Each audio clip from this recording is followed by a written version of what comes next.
lot of it is so first of all, I think leadership doesn't come from hierarchy. So the first thing that I'd say to you is that context has to do with stringing together people that have different leadership styles, but are willing to seize leadership at any level. And what I tell people all the time is when it says it comes from the top, no, actually what comes from the top is setting some cultural context and having what I call non-negotiable values. Non-negotiable. So some of our values are, courage, trust, joy, responsibility, love. Those are our values with a lot of sub things. So what it really means that if we're not celebrating in a joyous way, that's unacceptable in our values. If what we're doing is focusing on all the negatives. But a leader's role is to keep the non-negotiables. Everybody else's role, if you select people right and create a context and environment where there's like a petri dish for the ability to this to happen, that's what I really call it. What we're doing every day here is a social experiment. It is a petri dish. It is just that Sarbina and I and our other co-founder have to know what to put in the petri dish, but the growing of the petri dish we can't control that, right? What controls that is the people that we select who have their own innate leadership capabilities. The person in the color crew leads, right? Their behaviors every day. I mean, we see extraordinary things. We do a stand-up every Monday. We have lunch together. The whole company has a lunch together. And I get up and I talk for 15 to 20 minutes and take questions. And it's really about context setting for what's going on in the company every Monday. The extraordinary things that other people say at all levels are just mind-blowing. Somebody else last week said, unprompted, right? This would typically be what a CEO would say, the things I'm going to share with you are all confidential. Don't let them leave the room. We're a private company. I didn't say it. A person stood up and said, Amy, I just want to say that, you're so transparent.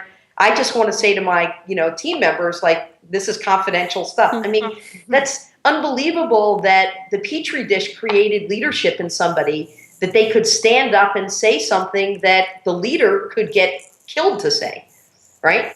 And so I think context and environment your job is to set the non-negotiable cultural values and pay the price for either, if you don't follow them, being able to cop to that. I mean, there are times that I stand up and I say to the group, I did something that was really a bonehead thing to do. And it was against I made a mistake. So, I think context and environment is, create those cultural non-negotiables. Create a petri dish where you're self-reflective and have other people be self-aware and self-reflective, and people will do extraordinary things to protect those cultural values. They will guard them with their life because it's like kids. Parenting doesn't go well without discipline, by the way. Kids want discipline. It makes them safe. Cultural values of what's acceptable and not make people lead because they feel safe about knowing what are the rules of engagement. So beautifully said. Yeah, absolutely. I mean, I think it's hand in hand to that is motivating the people that we work with to lead and then letting them lead. So, really getting out of their way and trusting them to lead, which can, by the way, sometimes mean you may disagree with what they're doing. If it's, way off the rails, you rein it in. But the truth is, there isn't always one right way. There are many different ways, and creating that kind of trust and confidence in people at every level here, I think, is something really important in leadership. And also, the last thing I'd say about that is letting things go wrong. There are times that I think Sarbina and I see a train just coming down the track. And we're standing on the track and we're like, whoa, baby, this thing's going to hit us.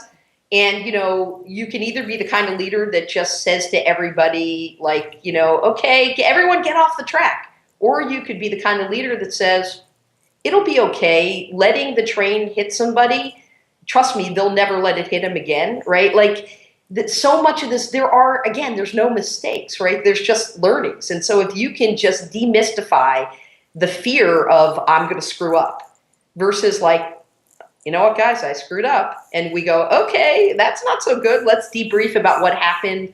let's kind of analyze what we could do different, but not having a noose around someone's neck.